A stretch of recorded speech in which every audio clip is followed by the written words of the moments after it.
ஓம் விக்னேஸ்வரா போற்றி ஓம் நவக்கரன் அருளை போற்றி. ரிஷபராசினியர்களுக்கு வணக்கம். ரிஷபராசி காலப்புருஷ சக்கரத்தில் 2ஆம் இடம். ராசிநாதன் வந்து 4ஆம் இடத்துல இருக்கிறாரு, நல்ல விதமாக பார்க்கப்படுகிறது.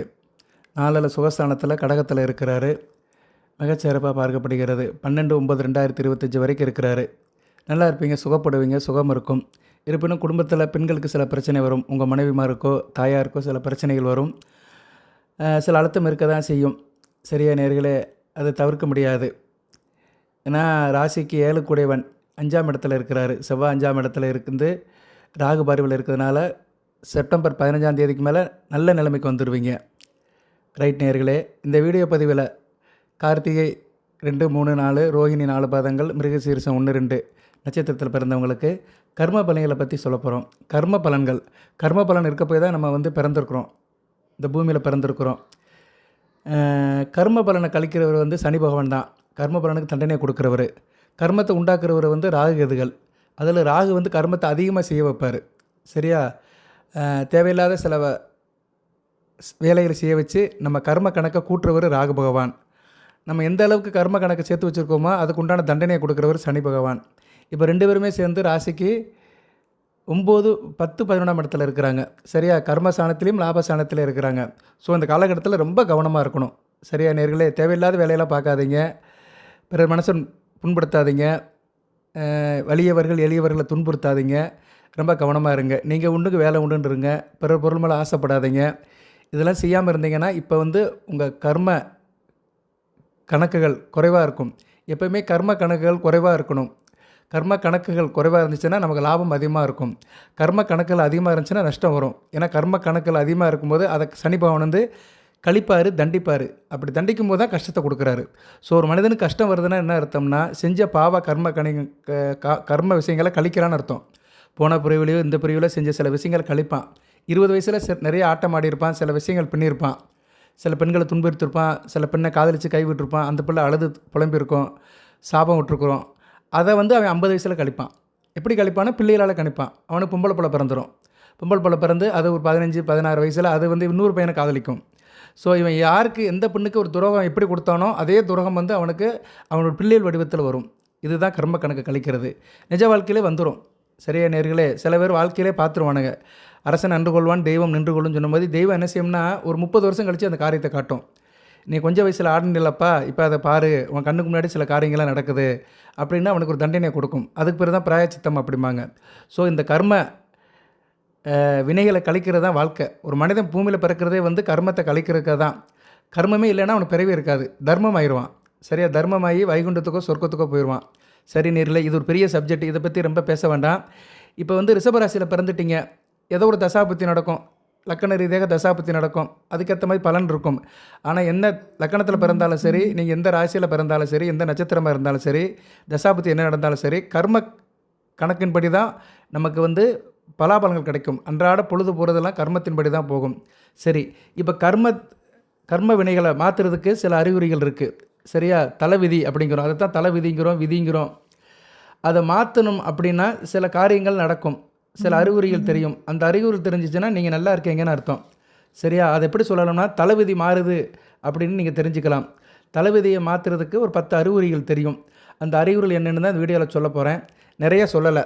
சரியா நேர்களே, பொதுவாக ரிஷபராசியில் பிறக்கிறதுக்கு வந்து நீங்கள் எந்த லக்கணத்தில் பிறந்தால் நல்லா இருக்கும் அப்படின்னு பார்த்தோம்னா, உங்களுக்கு வந்து ரிஷப ராசிக்குன்னு வந்து நல்ல லக்கணம் அப்படின்னு பார்த்தோம்னா கன்னியா லக்கணம், அடுத்து வந்து மகர லக்கணம், கும்ப லக்கணம். இந்த 3 லக்கணம் வந்து முதன்மையான லக்கணங்களாக பார்க்கப்படுகிறது. கன்னியா லக்கணம், மகர லக்கணம், கும்ப லக்கணம் இவங்களுக்கெல்லாம் அந்தளவு கர்மம் இருக்காது. இவங்களாம் ஓரளவு வாழ்க்கையை தப்பிச்சு ஜெயிச்சுட்டு போயிடுவாங்க. அடுத்து விருச்சிக லக்கணம், இவங்களாம் வந்து அடுத்த அமைப்பு விருச்சிக லக்கணம். அதுக்கடுத்து வந்து சிம்ம லக்கணம். ஸோ ஃபஸ்ட்டு கிளாஸ் எடுக்கிறது வந்து கன்னியா லக்கணம், மகர லக்கணம், கும்ப லக்கணம். இவங்கெல்லாம் முதல் தர குவாலிட்டியாக போயிடுவாங்க வாழ்க்கையை முடிச்சுட்டு. 2வது வந்து விருச்சிகம், சிம்மம். அதுக்கடுத்து வருது யார் சார் அப்படி பார்த்தோம்னா மிதுனம், மீனம், மேசம். கடைசியில் வந்து தனுசு, அதுக்கடுத்து துலாம். தனுசு துலாம் வந்து கொஞ்சம் கஷ்டமாக தான் இருக்கும். ஏன்னா துலாம் மக்களுக்கு வந்து சஷ்டாசிரமம் வர ராசி. அதுபோக வந்து தனுசு லக்கணத்துக்கும் சஷ்டாஷ்டமம் வரும். ஸோ தனுசு லக்கணம், துலா லக்கணத்தில் பிறந்தவங்க கொஞ்சம் கவனமாக இருக்கணும். அதுவும் தனுசு லக்கணம், ரிஷபராசியில் பிறந்தவங்க ரொம்ப கவனமாக இருக்கணும். ஏன்னா சஷ்டாஷ்ட அமைப்பு, லக்கணாதிபதி வேறு, ராசியாதிபதி வேறு, குருவுக்கும் சுக்கிரனுக்கும் ஒத்து போகாது. இவங்களுக்கு தான் நிறைய பிரச்சனைகள் இருக்கும். இவங்க வந்து கண்டிப்பாக அதுக்குண்டான வழிபாடு, தசாபுத்திக்கான வழிபாடை பார்த்துட்டு அலையணும், ஏற்பாடு பண்ணணும். இவங்களுக்கு அலைச்சல் திருச்சல் அதிகமாக இருக்கும் தனுசு லக்கணம், ரிஷபராசியில் பிறந்தவங்களுக்கு. மற்ற லக்கணத்தில் பிறந்தவங்களுக்குலாம் ஓரளவு நல்லாயிருக்கும். அதை நான் ஆர்டர் படி சொல்லிட்டேன். சரியா நேர்களே? அதனால் இப்போ வந்து நேரடி சப்ஜெக்ட்டுக்கே வந்துடுறேன். இப்போ வந்து உங்கள் தலைவிதி, அந்த கர்ம பலனை மாற்றுறதுக்கு ஒரு 10 அறிகுறிகள் தெரியும். அது உங்களுக்கு தெரிஞ்சிச்சுன்னா நீங்கள் அதுலேருந்து வெளியே வரீங்கன்னு அர்த்தம். நல்ல விதமாக வாழ போகிறீங்க, கர்ம கணக்கை கழிக்க போகிறீங்கன்னு அர்த்தம். ஸோ உங்கள் தலைவிதியை மாற்றுற 10 விஷயங்கள் அப்படின்னா, மொதல் விஷயம், உங்கள் குடும்பத்தில் ஒரு குழந்தை பிறக்கும். ஒரு குழந்தை பிறந்து வச்சுக்கோங்களேன், கர்ம வினைகள் வந்து ஓரளவு அட்ஜஸ்ட்மெண்ட் ஆகும். அந்த குழந்தை பிறக்கிற நேரத்தை பொறுத்தளவு கண்டிப்பாக கர்ம வினைகள் அட்ஜஸ்ட்மெண்ட் ஆகும். பிள்ளைகள் பிறந்த பின்னாடி ஓரளவு பெற்றவங்களுக்கு வந்து பேலன்ஸ் செய்யப்படும். சில குழந்தைகள் பிறந்துச்சுன்னா பெற்றவங்களுக்கு கஷ்டத்தை கொடுக்கும். ஆனால் மேக்சிமம் குழந்தைகள் வந்து தாய் தப்பனை வந்து அடுத்த லெவலுக்கு கூட்டு போகும். அவங்க ஒரு நிலையில் இருந்திருப்பாங்க, அந்த லெவலில் இருந்து மாறுபட்ட சிந்தனை கொண்டு போகும். ஸோ கர்ம வினைகள்லாம் மாறும் அந்த நேரத்தில். அதுபோக வந்து உங்கள் கர்ம வினைகள் முடிய போகுது, நீங்கள் வந்து அதுலேருந்து வெளியே வர போகிறீங்கன்னா யாருக்கிட்டையும் அதிகம் பேச மாட்டீங்க. சரியா? மற்றவங்ககிட்ட பேசுகிறத நிப்பாட்டிடுவீங்க. இது ஒரு நல்ல விஷயம். இது வந்து ஒரு 50 வயதுக்கு மேற்பட்டவர்களுக்கு நடக்கும் வாழ்க்கையில்.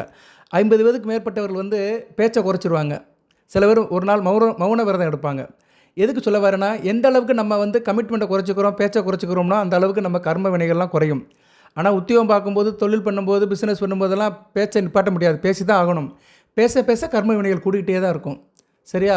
ஒரு அதிபர் இருக்கிறாரு, மில் அதிபர், இல்லைனா ஒரு ப்ராப்பரேட்டர், ஒரு தயாரிப்பாளர் இருக்கிறாருன்னா அவர் ஒரு டீமை வச்சு வேலை செய்வார். டெய்லி ஃபோன் பண்ணி பேசுவார்.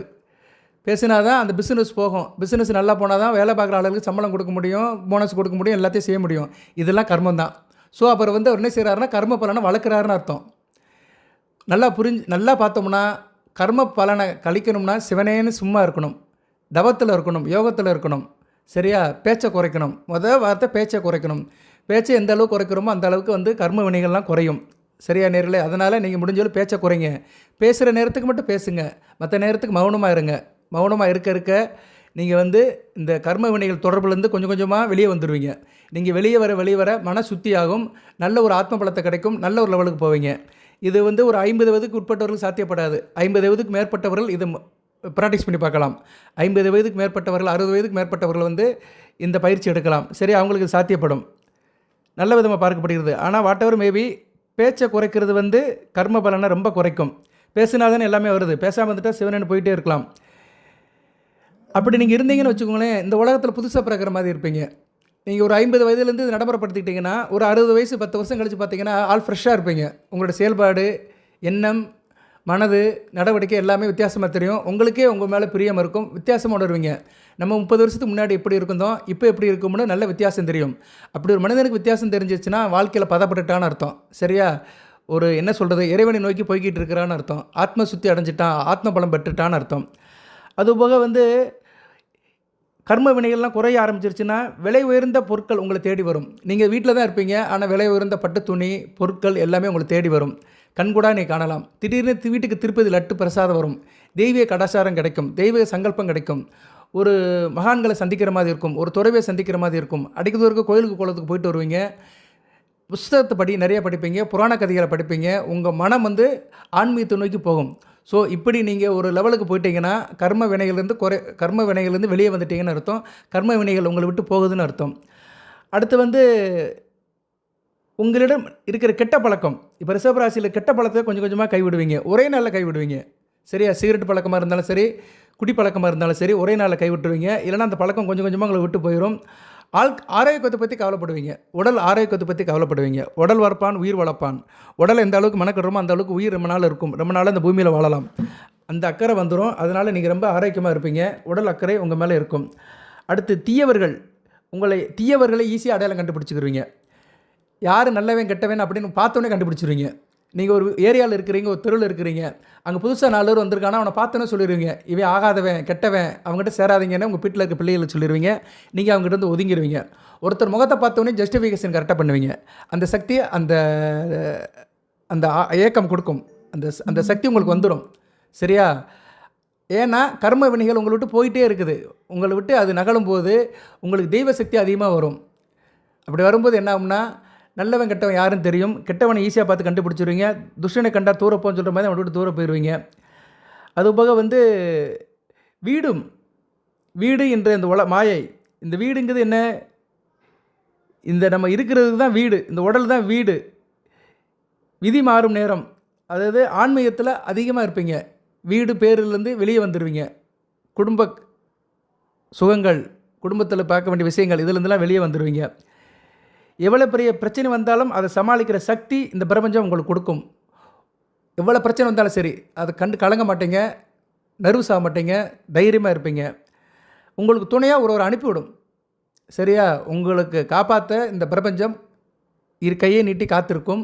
உங்களுக்கு துணையாக ஒருத்தர் அனுப்பிவிடும். அவர் வந்து உங்களுக்கு உதவி பண்ணுவார். நீங்கள் ரொம்ப இக்கட்டான கஷ்டத்துக்கு போயிட்டீங்க, இக்கட்டான நிலைக்கு போயிட்டீங்கன்னா கண்டிப்பாக உங்களுக்கு துணைக்கு ஒருத்தர் வருவார். அதுக்கு முன்னாடியே நீங்கள் அந்த கஷ்டத்துக்கு பார்த்து கவலைப்பட மாட்டீங்க. இந்த காலகட்டத்தில் வந்து விதி மாறும்போது கர்ம பலன்கள்லாம் குறையும். இந்நேரம் வந்து சிவன் மேலே அதிக பக்தி வரும். சர்வம் சிவமயம். ஆள் அமைதியாக இருவீங்க. சிவம்னாலே அமைதி தானே. சிவம்னாலே யோகம் தான், தவம் தான். சிவம்னாலே தவம் தான். அதனால் ஒரு தவ லெவலுக்கு வந்துடுவீங்க. இந்த வீடியோ நிறைய பேருக்கு போர் அடிக்கும். ஆனால் உண்மை இதுதான். இப்போ ரிஷபராசியர் கஷ்டப்படுறவங்களுக்கெல்லாம் கர்ம பலன் அதிகமாக இருக்க போய் தான் கஷ்டப்படுறீங்க. அதிலிருந்து வெளியே வரணும்னா நான் சொன்ன விஷயத்தின்படி நீங்கள் நடக்கணும். சரியா? தேவையில்லாதெல்லாம் ஏற்றிக்கக்கூடாது. தான் உண்டு வேலை உண்டுன்னு போகணும். ஆனால் விதி விடாது, வலியது. அது நம்ம துரத்திக்கிட்டு தான் இருக்கும். அதுக்கு நம்ம அனுசரித்து தான் போகும். அதே மாதிரி உங்களுடைய நடவடிக்கையெல்லாம் மாறிடும். தினமும் காலையில் ஒரு குறிப்பிட்ட நேரத்தில் எந்திப்பீங்க, குறிப்பிட்ட நேரத்தில் தூங்குவீங்க. சரியா? தூக்குறது எந்திக்கிறது கரெக்டாக இருக்கும், டைமிங்காக இருக்கும். அதுபோக சில பேருக்கு வந்து இந்த பிரம்ம முத்திரத்தில் யூரின் பாஸ் பண்ணுறதுக்கு டைம் வரும், 4 to 6. அந்நேரம் வந்து எந்திரிச்சு சிறுநீர் கழிக்க போகிறவங்களுக்கு வந்து இந்த பிரபஞ்சம் வந்து தயாராக இருக்குன்னு அர்த்தம். கர்ம வினையெல்லாம் கழிச்சிட்டாரு, அவருக்கு வந்து தெய்வ கடாட்சியம் கிடைக்க போகுது, தெய்வ பலம் கிடைக்க போகுதுன்னு அர்த்தம். கரெக்டாக 4 to 6 யாருக்கு சிறுநீர் கழிக்கணும்னு எந்திக்கிறீங்களோ அவங்கக்கிட்ட ஒரு சக்தி அவங்கள அறியாமலே உருவாகுதுன்னு அர்த்தம். இந்த விஷயம் நிறைய இருக்குது. இந்த பிரம்ம முகூர்த்தத்தில் நடக்கிற சில சங்கல்பங்கள், விஷயங்கள் தனி மனிதனுக்கு நிறைய இருக்குது. நான் அடுத்து வருகின்ற வீடியோவில் சொல்கிறேன் நான். ஏன்னா அதை பற்றி பேசணும்னா நிறைய போகும். சரியா நேர்களே? அதனால் இந்த வீடியோவில் ஒரு 10 பாயிண்ட் தான் சொல்லியிருக்கிறேன். கர்ம பலன், தலைவிதி மாத்திர 10 விஷயங்கள். சரியா? இந்த 10 அறிகுறிகள் உங்கள் தலைவிதியை மாற்றும், கர்ம பலனை குறைக்கும். ஓகே நேர்களே, இப்படி வந்து நீங்கள் சில விஷயங்கள்லேருந்து சில இது நடவடிக்கை எடுத்துக்கிட்டிங்கன்னா நல்லா இருப்பீங்க. எடுக்கிறதுக்கு முன்னாடியே சில சமிக்கைகள் கிடைக்கும் உங்களுக்கு. சரியா? சமிக்கைகள் கிடைக்கிறதுனா நல்ல விதமாக பார்க்கப்படுகிறது. சமிக்கைகள் யாருக்கு சார் கிடைக்கும் அப்படின்னா, ஜனன ஜாதகத்தில் குரு வளர்த்தவங்களுக்கு சீக்கிரமே கிடச்சிரும். ஜனன ஜாதகத்தில் குரு லக்கணத்தோடு தொடர்பு கொள்ளணும். நீங்கள் ரிஷபராசியில் வந்து தனுசு லக்கணம், மீன லக்கணம், மேச லக்கணம், கடக லக்கணம், விருச்சிக லக்கணம், சிம்ம லக்கணம், இந்த 6 லக்கணத்தில் பிறந்து குரு லக்கணத்தில் இருந்தார்னா சீக்கிரம் அவங்க வந்து கர்ம பலனை கழிக்கிறதுக்கு முயற்சி எடுத்துருவாங்க. ஏன்னா கர்ம பலனை கழிக்கிறதுக்கு வந்து குரு ஒரு காரணம். கர்ம பலனத்துக்கே உள்ள கிரகங்கள் 2 பேர் தான், சனி பகவான், குரு.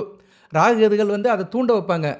ஆனால் அதுக்கு தண்டனை கொடுக்கறது, அதை தண்டனை கொடுக்கறது சனி பகவான். கர்ம பலனுக்கு வந்து கழிக்கிறதுக்கு பூஜை புனஸ்காரம், ஆன்மீக வழிபாடு இதை கொடுக்குறவர் குரு பகவான். குரு பகவான் வந்து என்னன்னா ஒரு உபதேசர். கர்ம பலனை கழிக்கணும் சார், நான் நிறைய பாவம் பண்ணிட்டேன், என் பாவத்தை போக்கணும்னா நம்ம போய் என்ன செய்கிறோம், சர்ச்சில் போய் ஃபாதர்கிட்ட போய் பாவம் பண்ணி வாங்குகிறோம். ஆனால் மற்றவங்க வந்து என்ன பண்ணுறாங்கன்னா கோயிலுக்கு குளத்துக்கு போகிறாங்க பாவத்தை தீக்கிறதுக்கு. ஏன்னா பாவத்தின் சம்பளம் மரணம். அதுலேருந்து தப்பிக்கணும்னா என்ன செய்கிறாங்கன்னா கோயில் குளத்துக்கு போய் புண்ணியம் பண்ணணும்னு தேடி போகிறாங்க. அதுக்கெல்லாம் யாருக்கு? குரு தான். அதுக்கு ஒரு குரு உபதேசம் வேணும், குரு வேணும். இல்லைனா நம்மளாக வந்து ஒரு குருவை உருவாக்கிட்டு நம்ம வந்து அந்த பாவத்தை கணிக்கலாம், கணக்கை கழிக்கலாம். அதுக்கு வந்து ஜனன ஜாதகத்தில் குரு வலுத்து இருக்க வேண்டும். குரு வந்து லக்கணத்திலே இருக்க வேண்டும். அதுபோக நீங்கள் லக்கணத்தில் குரு இல்லைன்னா, நீங்கள் ஒரு லக்கணத்தில் பிறந்திருக்கிறீங்கன்னா அந்த லக்கணத்தினுடைய யோகாதிபதி வீட்டில் இருக்கணும், இல்லைனா அந்த யோகாதிபதி சாரம் வாங்கியிருக்கணும். உதாரணத்துக்கு வந்து நீங்கள் ரிஷப ராசி, கடக லக்கணம் நல்ல அமைப்பு தான்.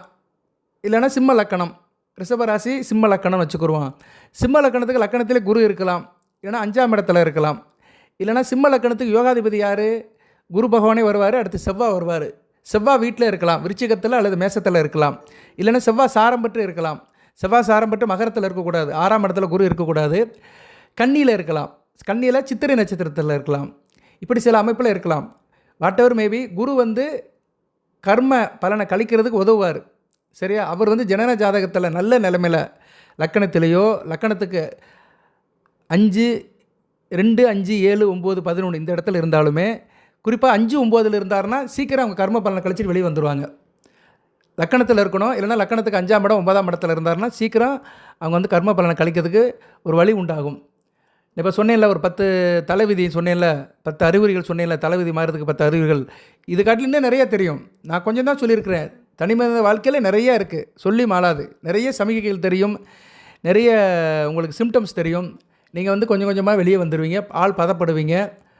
நல்லாயிருவீங்க. நேராகி சீராகி வாழ்க்கை வந்து ஒரு ஓவியமாக மாறிடும். ஸோ அதை குரு கொடுப்பாரு. சார் எனக்கு ரொம்ப சங்கடமாக இருக்குது சார் அப்படின்னு சொல்கிறவங்க ரிஷபராசியில் குருதிசை நடக்கிறவங்க சங்கடத்தில் இருப்பாங்க. குருதிசை இப்போதைக்கு நடக்கும். அப்படி குருதிசை நடக்கிறவங்க என்ன பண்ணுங்கன்னா ஜீவ சமாதிக்கு போங்க. சித்தர்களோட ஜீவ சமாதிக்கு அடிக்க தூரம் போயிட்டு வாங்க. சித்தர்கள் படத்தை வச்சு கும்பிடுங்க. 18 வகை சித்தர் இருக்கிறாங்க. உங்களுக்கு எந்த சித்தர் பிடிக்குமோ அந்த சித்தரை வச்சு கும்பிடுங்க. இல்லை சார் சித்தர்லாம் தெரியல அப்படின்னா சித்தருக்கெல்லாம் தலைவன் திருச்செந்தூர் முருகன் படத்தை வச்சு கும்பிடுங்க. ஏன்னா முருகன் குரு அவர் வந்து ஞான குருவாக தான் திருச்செந்தூரில் இருக்கிறாரு. மேதா சஸ்தனாமூர்த்தியாக தான் இருக்கிறாரு. அதனால் திருச்செந்தூர் முருகனை வச்சு கும்பிட்டாலே உங்களுக்கு கர்ம வினைகளை கழிக்கிறதுக்கு ஒரு ஆள் கிடைப்பார். இல்லைனா கர்ம வினைகளை கழிக்கிறதுக்கு ஒரு சந்தர்ப்பம் ஆப்பர்ச்சுனிட்டி கிடைக்கும். ஸோ திருச்செந்தூர் முருகனை வீட்டில் வச்சு கும்பிடலாம். இது ஒரு முறை. சரியா? ஜீவ சமாதிக்கு போகலாம். நம்ம ஊரில் நிறைய ஜீவ சமாதி இருக்குது, அங்கே போகலாம். அதுபோக பழைய சித்தர்கள் அடங்கின கோயில்கள் நிறையா இருக்குது. சங்கரன் கோயில், ராமேஸ்வரம், திருப்பதி, மருதமலை, இப்படி நிறைய இடத்துல சித்தர்கள்லாம் மறைஞ்சிருக்கிறாங்க, சங்கல்பம் பண்ணியிருக்கிறாங்க. அந்த கோயில்களுக்கு போயிட்டு வரலாம். நிறையா இருக்குது. கூகுளில் சர்ச் பண்ணிங்கன்னா 18 சித்தர்கள் உடைய பெருமைகள் அருமைகள் இருக்குது. அவங்க எங்கே மறைஞ்சாங்க, எங்கே அவங்க வந்து சமாதி அடைஞ்சாங்க, அந்த கோயிலெலாம் தெரியும். அதுக்கு நீங்கள் போகலாம். வற்புறுத்தியோ கஷ்டப்பட்டோ போக வேண்டிய அவசியம் இல்லை.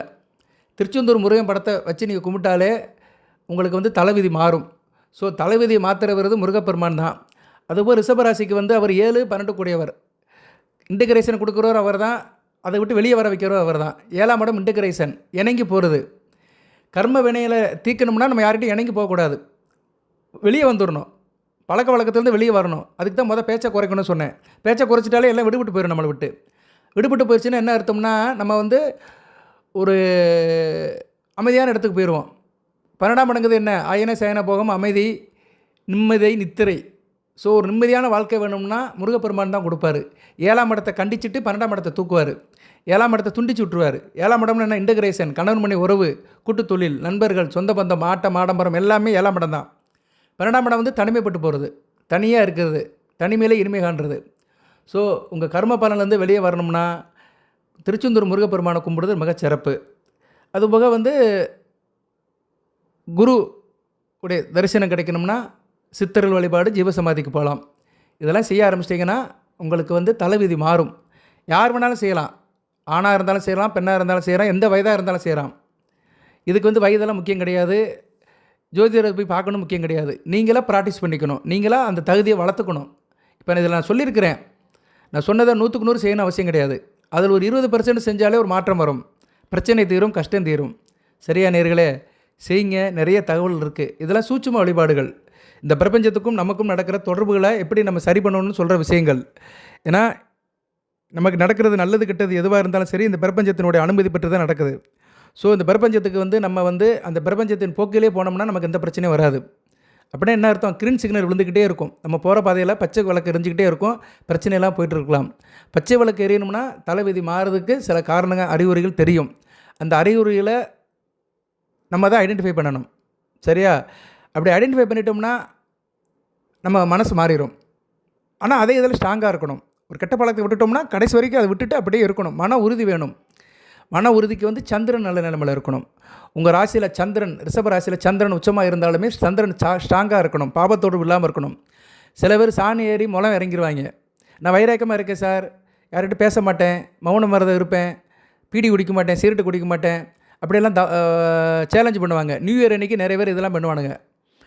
இந்த நியூ இயர் முதல் 2026 நியூ இயர் முதல் நான் வந்து சிகரெட்டு குடிக்க மாட்டேன், குடிப்பழக்கத்தை விட்டுருவேன், சரக்கு அடிக்க மாட்டேன், அது செய்ய மாட்டேன், இது செய்ய மாட்டேன், பாருக்கு போக மாட்டேன், அப்படிலாம் ஒரு சபதம் எடுப்பாங்க. அங்கிட்டு 14 நாளில் பொங்கல் வரும். ஜனவரி 14 நாள் மாட்டு பொங்கல் அன்றைக்கி நல்லா ஃபுல்லாக அடிச்சுட்டு மட்டனை சாப்பிட்ருவாங்க. கறி நாள் 3ஆம் நாள் கறி நாளுக்கு அன்றைக்கி மட்டனை சாப்பிட்ருவாங்க. ஏன்னா 2 நாள் வீட்டில் நான்வெஜ் புழங்க மாட்டாங்க. 3ஆம் நாளுக்கு மட்டன் இருப்பாங்க. நல்லா ஒரு ஆஃப் அடிச்சுட்டு கறி சாப்பிட்ருவான். அவனுடைய அந்த சத்தியம் வந்து 14 நாள் தான் இருக்கும். ஜனவரி 1ஆம் தேதி சத்தியம் பண்ணிவிட்டு ஜனவரி 17ஆம் தேதி சத்தியத்தை முடிச்சுருவான். இப்படி நிறைய பேர் இருக்கிறாங்க. சத்தியம் பண்ணுறது முக்கியம் கிடையாது, சத்தியத்தை காப்பதே முக்கியம். அது எல்லாரும் முடியாது. சில தர்ம புருஷனால தான் முடியும். அப்படி முடிகிறவங்க ஜாதகத்தை பார்த்தோம்னா கண்டிப்பாக குரு நல்லா இருப்பார். இது நான் இதை வந்து நான் வந்து சத்தியம் பண்ணி சொல்கிறேன். நான் நிறைய ஜாதகம் பார்த்துட்டேன். நிறைய ஜாதகம் தனி மனித ஜாதகத்தை பார்த்துட்டேன். குரு நல்ல நிலைமையில் இருந்தானா அவன் தனி மனித ஒழுக்கத்தில் இருப்பான், சத்தியம் தவறாமல் வாழ்வான். சரியா? அந்நேரம் அவனுக்கு குரு தசாபுத்தி காலங்கள் நடக்கும். அந்த பழக்கத்தை விட்டுட்டு வெளியே வந்துடுவான். சரியா? குரு வந்து அதை அப்படியே அத்து விட்டுட்டு வெளியே வந்து அவனை வேற ஒரு மனிதனை கொண்டு போயிடுவார். இது நடைமுறையில் நிறையா பார்த்துருக்கிறேன், உண்மை. இது சில பேருக்கு வந்து இது ஒரு கதை மாதிரி தெரியும், என்னடா இவன் ஜோடான்னு சொல்லிட்டு இருக்கானுன்னு. ஆனால் அனுபவிச்சு பார்த்தவங்களுக்கு உண்மை. இங்கே உலகத்தில் உண்மைன்னு ஒன்று இருக்குது, எல்லா விஷயத்திலும் உண்மை இருக்குது. அதை தான் பெரியவங்க சொல்லிட்டு போயிருக்காங்க. யானைகள், சித்தல்கள், முனிவர்கள், தபசிகள்லாம் சொல்லிட்டு போயிருக்காங்க. நமக்கு வந்து அது புலப்பட மாட்டேங்கி, நம்ம அதை பற்றி புரிஞ்சிக்க மாட்டேங்கும். அதனால் அது ஏதோ ஒரு கதை மாதிரி தெரியுது. நம்பினவர்களுக்கு நடராசன், நம்பாதவருக்கு யமராசன். ரைட்டு, இன்னும் நிறைய சொல்லலாம், போர் அடிக்கும், நேரம் போகும். ஸோ இந்த வீடியோ தலைப்பை இப்படி தான் போட போகிறேன். உங்கள் தலைவிதியை மாற்றும் 10 அறிகுறிகள். நல்வழிப்படுவீர்கள், நல்லது நடக்கும், யோகம் கிடைக்கும், வாழ்நிலை மாறும். இதில் ஏதோ ஒன்று சொல்லி தான் தம்மில் போடுவேன். பாருங்கள், எது சந்தேகம் இருந்தால் கேளுங்க. அதுபோல் உங்கள் தனிப்பட்ட பிரச்சனை எது இருந்தாலும் கமெண்ட் பாக்ஸில் கேளுங்க. சரியா நேர்களே? தனிப்பட்ட பிரச்சனை இருக்கும் குடும்பத்தில். நான் ரோஹிணி நட்சத்திரத்தில் பிறந்திருக்கேன் சார், சனி திசை நடக்குது, கடக லக்கணம்னா சுத்தமாக நல்லா இருக்காது. சரியா? சந்திர நட்சத்திரத்துக்கு கடக லக்கணத்தில் சனி பகவான் நல்லது செய்ய மாட்டார். அது நீங்கள் வந்து மகர லக்கணத்தில் பிறந்தீங்கன்னா முடிஞ்சு போச்சு. கும்ப லக்கணத்தில் பிறந்தீங்கன்னா ரொம்ப கஷ்டம். ரிஷபராசி, கடக லக்கணம், கும்ப லக்கணம். கும்ப லக்கணம், ரிஷபராசி, கடக லக்கணம். சனி திசை நடக்கு, நல்லா இருக்காது. லக்கணாபதி தசை இருந்தாலுமே கடக லக்கணம் ரிஷபராசி, கும்பம் வராது. கும்பம் வராது. கடக லக்கணம் ரிஷபராசி, சனி மகாதேசை நடக்குது, நல்லா இருக்காது. சரியா? சனி பகவான் வந்து சிம்மத்தில் 2ஆம் இடத்துல இருந்தாருன்னா நல்ல பலன்களை கொடுக்க மாட்டார். ராசிக்கு 4ஆம் இடம், லக்கணத்துக்கு 2ஆம் இடம். குடும்பத்தை விட்டு வெளியே போயிடுவான், குடும்ப சுகமே இருக்காது. குடும்பத்துக்காக காசுக்கு கடன் வாங்கிட்டு இருப்பான். ஒரு உதாரணத்துக்கு சொல்கிறேன், இப்போ நடக்கும். ஒரு 50 வயதுக்கு மேற்பட்டவர்கள் நடக்கும். 50 வயதுக்கு மேற்பட்டவர்கள் அந்த ரேஞ்சில் இருக்கிறவங்களுக்கு சனி மகாதிசை நடக்கும்.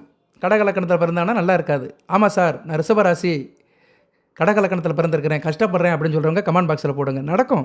அது அந்த சனி மகாதிசையில் சனி திசை தனது புத்தி, சனி திசை சூரிய புத்தி, சனி திசை செவ்வாய் புத்தி. செவ்வாய் புத்தியில் வறுத்து எடுத்துரும். 12 கூடைவன் அல்லவா, 12 7 கூடைவன் இருக்கிறதுனால ரொம்ப ஒரு இணக்கத்தை கொடுக்காது, ஒரு பிரிவினை கொடுத்துரும். சனி திசை கேது புத்தி, இதெல்லாம் நல்லா இருக்காது. சுக்கிர புத்தி, புதன் புத்தி, இதெல்லாம் ஓரளவு நியூட்ரலாக இருக்கும். மற்ற புத்திகள்லாம் சனி திசையில் நல்லா இருக்காது. உண்மை, இதெல்லாம் நான் பார்த்துட்டேன். சரியா? நிறைய தினமும் ஒரு 3-4 ஜாதகம் பார்க்குறேன். அவங்களுக்கு இந்த லக்கண ரீதியாக எந்தெந்த திசா பற்றி எந்த அந்தரம் உதைக்கும்னு எனக்கு தெரியும். அந்த நேரங்கள் நல்லா இருக்காது. அந்நேரங்களில் தான் பிரச்சனை வரும். சனி பகவான் எந்த வீட்டில் இருக்காரோ, யாருடைய சாரம் வாங்கியிருக்கிறாரோ அதுக்கேற்ற மாதிரி பிரச்சனை கொடுப்பாரு. ரிஷபராசி, கடக லக்கணம். சனி பகவான் சிம்மத்தில் இருக்கிறாரு. சிம்மத்தில் யாரோட சாரம் வாங்கியிருக்கிறாரு? சுக்கிரன் சாரம் வாங்கியிருக்கிறாரு. சுக்கிரன் சாரம் வாங்கியிருந்தாருன்னா நல்ல அமைப்பு கிடையாது. ஏன்னா கடக லக்கணத்துக்கு சுக்கிரன் வந்து மாரகாதிபதி. ராசிக்கு வேணால் ராசியாதிபதியாக இருப்பார், ஆனால் லக்கணத்துக்கு வந்து மாரகாதிபதியாக இருப்பார். அவர் மாரக சாதமாய 2, 3, 7, 8, 12 இருந்தாருன்னா ரொம்ப கஷ்டப்படுத்துவார். சரியா நேரில்? இதுக்கு மேலே சொன்னோம்னா புரியாது, உங்களுக்கு ஜோதிடம் சொல்லி கொடுக்குற மாதிரி இருக்கும். ஆனால் ஒரு ஜோதிடர் வந்து அவனுக்கு தனிப்பட்ட மனிதனுக்கு ஜாதகம் பார்க்கும்போது இதை தான் பார்ப்பாங்க. இன்னும் சில விதிகள்லாம் இருக்குது, அதெல்லாம் வச்சு பார்க்கணும். வச்சு பார்த்து தான் பலன் சொல்ல முடியும். ஸோ எதுக்கு சொல்ல வரேன்னா, ரிஷபராசிக்கு வந்து சனி மகாதிசை நடக்கும்போது சனி பகவான் வந்து நல்ல நிலைமையில் இருக்கணும். சரியா? ராசி லக்கணத்துக்கு 3, 6, 9, 10, 11 இருந்தார்னா சனி மகாதிசை நல்லா போகும். ரைட்டு, நான் அந்த தசாபுத்திக்கெல்லாம் தனியாக வீடியோ போடுறேன். இந்த வீடியோ போட்டது வந்து கர்ம பலனை கழிக்கிறதுக்கு, தலைவிதியை மாற்ற ஒரு 10 அறிகுறிகள் உங்களுக்கு தெரிய ஆரம்பிக்குது, அதைத்தான் சொல்கிறேன். அது எப்படி சார் திடீர்னு தெரிய ஆரம்பிக்கும் அப்படின்னு பார்த்தோம்னா, குரு 2ஆம் இடத்துல இருக்கிறாரு, சுக்கிரன் 4ஆம் இடத்துல இருக்கிறாரு. தன குடும்ப வாக்குஸ்தானத்தில் குருவும் சுகஸ்தானத்தில் சுக்கிரனும் இருக்கிறதுனால இப்போ வந்து உங்களுக்கு ஒரு நல்ல உங்கள் வாழ்க்கையில் ஒரு சில விஷயங்கள் தெரியும். இதுதான் வாழ்க்கை, நம்ம இவ்வளோ நாளாக இப்படி இருந்தோமே, இவ்வளோ கஷ்டமெல்லாம் இருக்கா வாழ்க்கையில் அப்படிலாம் உங்களுக்கு தெரிய ஆரம்பிக்கும். சரியா? அந்த இயற்கை சுபகிரகங்கள் உங்களுக்கு தெரியப்படுத்தும். ஏன்னா சுக்கிரன் வந்து ராசிக்கு 4ஆம் இடத்துல, ராசிக்கு 3ஆம் இடத்துல இருக்கிறாரு. ஆமாம், 3ஆம் இடத்துலேருந்து பாக்கியஸ்தானத்தை பார்க்குறாரு. குரு 2ஆம் இடத்துலேருந்து அட்டமஸ்தானத்தை பார்க்குறாரு. ராசிக்கு 4ஆம் இடத்துல சூரியனும் கேதுவும் இருக்கிறாங்க. அடுத்து புதன் போய் உட்காந்துருவார். புதன் போன பிறகு நிலவரம் மாறும். ஓகே, இதெல்லாம் கோச்சாரத்தில் நடக்கிற சம்பவங்கள். சரியா? சஞ்சாரங்கள், அதுக்கேற்ற மாதிரி ப்ரிடிக்ஷன் வந்து போய்கிட்டே இருக்கும். செவ்வாய் வந்து 5ஆம் இடத்துல இருக்கிறாரு.